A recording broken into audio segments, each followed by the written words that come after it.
Piracy is back. In 2020, piracy was declared dead. Streaming had won.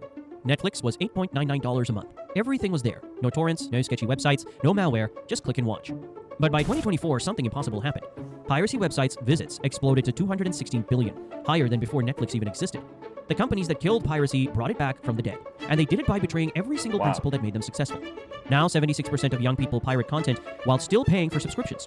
Modern piracy sites offer better interfaces than Netflix, and the industry is staring down $113 billion in losses by 2027. How did billion-dollar companies commit financial suicide this spectacularly? The story begins with a simple tweet. A Netflix subscription that cost $8.99 in 2019 now costs $15.49, but that's just the beginning. Disney Plus launched at $6.99, promising affordable family entertainment. Today, it's $15.99. That's a 129% increase in 5 years. HBO Max started as a premium option at $14.99. Their new Ultimate plan costs $20.99, nearly $21 a month for a streaming service. The average American now spends $508 per year on streaming. That's more than most people's car insurance. But the problem is, you can't just pick one service anymore per year on streaming. That's more than most people's car insurance. What type of car insurance do you have? But the problem is, you can't just pick one service anymore. Want to watch The Office? That's Peacock. Game of Thrones? HBO Max. The Marvel shows? Disney Plus. Stranger Things? Netflix. To get everything your family wants, you need 6 different subscriptions. The monthly bill hits $100 before you've watched a single episode. Imagine a family at their kitchen table. Yeah, no wonder piracy is back. Imagine going to the grocery store.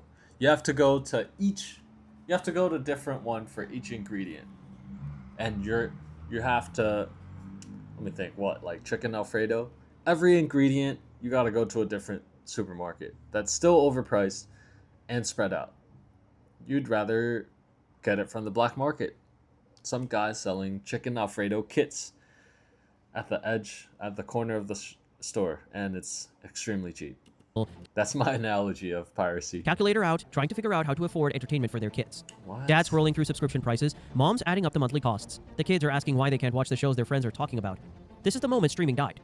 We would love to have the margins that Netflix has, Disney CEO Bob Iger told investors. Translation, he wants to squeeze every dollar out of customers just like Netflix does. The companies that promised to replace expensive cable TV became more expensive than cable TV. But raising prices was just the beginning. What Netflix did next crossed a line no company had ever crossed before. In 2017, Netflix proudly tweeted, "Love is sharing a password." By 2023, they were charging $6.99 extra for the same thing. The tweet went viral. Netflix looked cool, understanding, human. They got it. Families share accounts. College kids use their parents' login. That's not stealing, that's love. But internal documents reveal Netflix executives were already discussing password sharing as a revenue problem back in 2019. While publicly celebrating sharing, they were privately plotting to destroy it. Then in 2022, Netflix lost 1 million subscribers in a single quarter. The first subscriber loss in the company's history.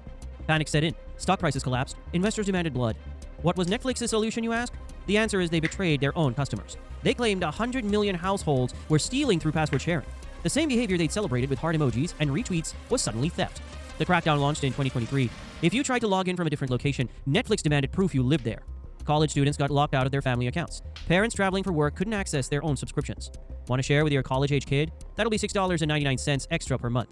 The grandmother watching Netflix at her daughter's house during chemo treatments? Remember Netflix came out on April Fools? They're like, oh, we're raising prices. There was an outrage. And then they're like, April Fools. It was all fun and games until they actually raised it. But I feel like there's a reason for that. It's like they've gained massive market share. They pushed out cable. They pushed out antenna TV, whatever there is. Right? They pushed them out, and now they have mass market share. Now they can do whatever they want. What are you going to do? Get cable again? No. Another $6.99. Disney saw Netflix's success and copied the playbook. Hulu followed. HBO Max joined in. The entire industry turned against password sharing overnight. A college student goes home for winter break, settling in to watch a show with her mom. The screen flashes an error. This TV doesn't seem to be part of the household for this account. Her own family account, treating her like a criminal. The companies that built empires on convenience and connection were now policing families like suspicious bank transactions. This betrayal broke something fundamental between streaming services and their customers. Trust, once shattered, doesn't easily repair.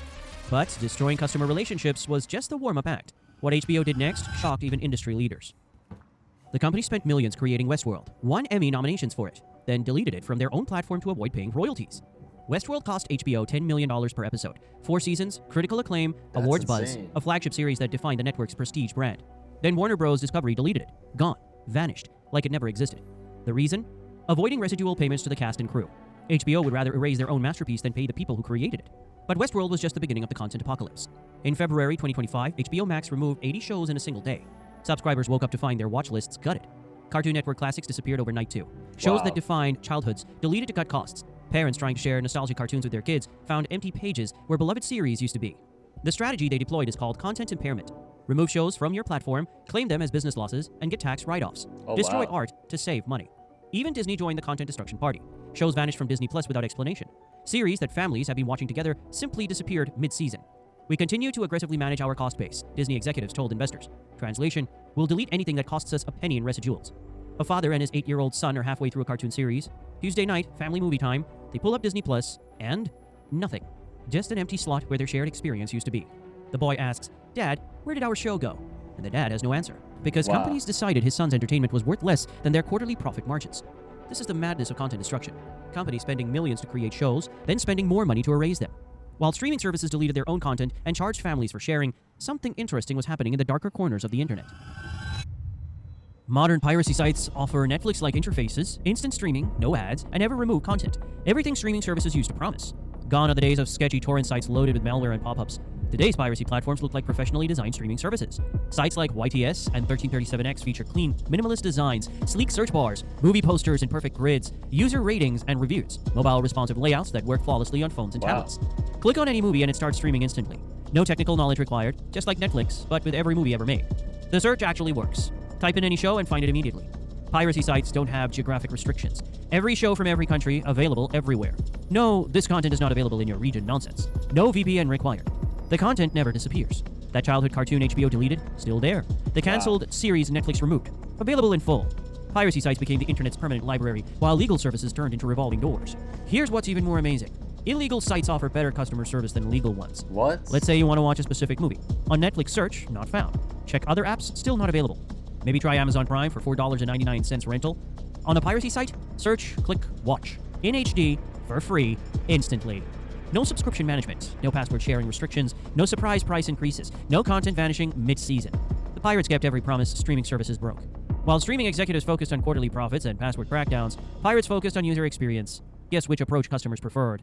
The result was the largest migration in internet history. Wow. There were 216.3 billion visits to piracy sites in 2024. That's more than the populations of every country on Earth combined. Wait. How's that even work? No, seriously, how does that work? More than the population of every country. Visits? So one person can visit like 10 times? That's what I'm getting at. But how do they even make money? Probably from the ads. Because they don't make any money. They're not going to do it for free. Why would they risk that much just to do it for free? There has to be a catch. It's probably the ad revenue, like pay per click. People click on it and boom, pop up. To put that number in perspective, if every piracy site visit was a person, it would be 27 times the population of the planet Earth. The exodus from streaming to piracy happened much faster than anyone predicted, too. In 2020, piracy actually hit historic lows. Just 130 billion visits. Streaming had seemingly won the war. That's interesting. 2020, start of COVID. People should be at home watching tons of movies. How's it less than now? But by 2024, that number had exploded to 216 billion visits, a 66% increase in just 4 years. Gen Z led the charge. 76% admit to pirating content while still paying for legitimate subscriptions. They're not abandoning streaming services completely. They're using both systems, legal and illegal, to get what they want. Why? Half of all young people canceled at least one streaming service in the past 6 months. They are rebelling. Sweden provides a glimpse of the global scale. 25% of the entire population pirates content. In a developed, wealthy European country, 1 in 4 people has given up on legal streaming. The piracy surge isn't limited to movies and TV either. Manga piracy alone grew 347% between 2019 and 2024. Damn. Every type of content, every demographic, every country, a whopping 24% of all internet traffic in North America, Europe, and Asia Pacific goes to piracy. That's more than some niche activity. That's a mainstream behavior. But here's what makes this migration different from the old Napster days. 80% of modern piracy is streaming-based, not downloads. People aren't hoarding content on hard drives. They're treating piracy sites like alternative Netflix platforms. Picture a world map lighting up in real time with piracy activity. Dots appearing every second. Millions per hour. A global visualization of customer dissatisfaction with an entire industry. The teenagers in Sweden, the college students in California, the families in Australia, all making the same decision independently. Streaming services failed us, so we'll find alternatives. Over 50% of Gen Z and millennials have already canceled at least one service in the last 6 months. That's a clear message, industry analysts noted. The message is simple. Well, I don't really understand. If piracy was here the whole time, why did they switch to streaming services? Was it for the new episodes, the new shows? Because streaming or no, piracy just seems like good this whole time. Or maybe it was a user experience. Like back then there was hella malware, hella viruses, but now it's like better. I don't know how. I have no idea. Betray your customers and they'll abandon you in the millions. It's not looking good for Netflix and co. Streaming services are projected to lose $113 billion by 2027, making it the most expensive business mistake in entertainment history. That number is so large, it's almost impossible to comprehend. For context, $113 billion is more than the entire GDP of Morocco. It's enough money to fund NASA for 4 years. The United States alone loses between $29.2 billion and $71 billion annually to digital. Loses between. Damn. I mean, digital piracy, what does that mean? That means people are just not paying to watch content. It's like YouTube, they're not paying to watch content. But, I mean, who really profits from piracy? My theory is the pirates get ad revenue from sketchy sources. I don't know, those random supplements, pay-per-click. It's like people click on it by accident. They'll put it on the movie, right? And you have to close it to open the movie. Once you click on that close button, it opens another tab. Boom, 1 cent or whatever it is. But who really profits? That means people just didn't pay to watch stuff. Which, when you post content online, it's like, it's there, it's free. But I think the people that really don't benefit are like the celebrities. They don't get royalties. The shows. Maybe Netflix, it's like they pay for people to watch it, or they pay the celebrities, they pay the producers or the movie rights for that movie so they can stream it to other people. But then they're paying for it like all the time, right? But then nobody's watching it. So maybe they take a hit. Digital piracy. That's the economic output of entire states vanishing into the digital void. Disney's streaming division lost $387 million in just the fourth quarter of 2023, not for the year, for 3 months. Warner Bros. Discovery posted a staggering $10 billion loss in the second quarter of 2024. This is real money, real jobs, real consequences.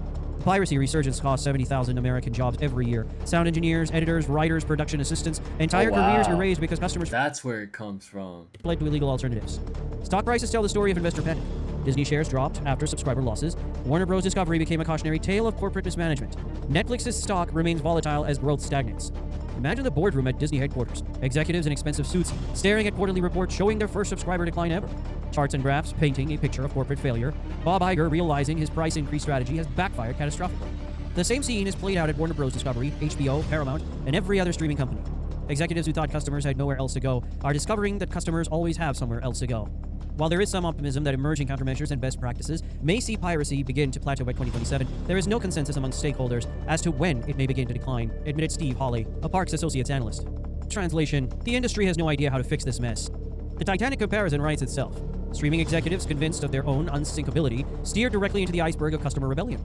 The damage is already done. The question now is how many companies survive the sinking? This is what happens when billion-dollar industries forget the most basic rule of business. The customer is always right. So what's the conclusion? Is streaming dead? Today the industry scrambles with desperate damage control. Bundle deals that try to recreate cable packages. Price cuts that feel like too little too late. The fundamental lesson is simple. Convenience and value always win. When legal options become inconvenient and overpriced, customers find alternatives, even illegal ones. When companies prioritize short-term profits over customer satisfaction, they don't just lose customers. Didn't Amazon raise their rates too? Like Amazon Prime? Like, we had it for a while, but even now we're like, yeah, I don't even know if we want it. We don't really buy that much stuff from Amazon. Even if we do, it's not as good quality as before. So we have to find an alternative, which is like, I don't know, just buying from the brand itself, going to the store. Amazon got too big and thought, oh, we can charge more for the convenience. We can give them shit products, shit customer service. And the customers are leaving. They create their own competition. The streaming wars are over. The customers won. and their weapon of choice was the very piracy that streaming was supposed to eliminate forever. Only time will tell what happens to streaming. What happens to piracy? How about you? Which streaming services have you canceled? What do you think? Wow. I mean, as long as there's a free way to get something, why would people pay for it? You know? It's like there's always going to be bad players in the game, bad watchers. People are always going to try to get it for free even though it's illegal. Especially when the price keeps going up, then it's not really worth it. I don't know why they buy it in the first place. If all this time they could have pirated it, it's like, oh, I could get this bread for free, but I choose to pay for it. That doesn't make sense to me. But that's all for this video. Streaming war is over. Piracy won, which it should have won in the first place. I don't get it.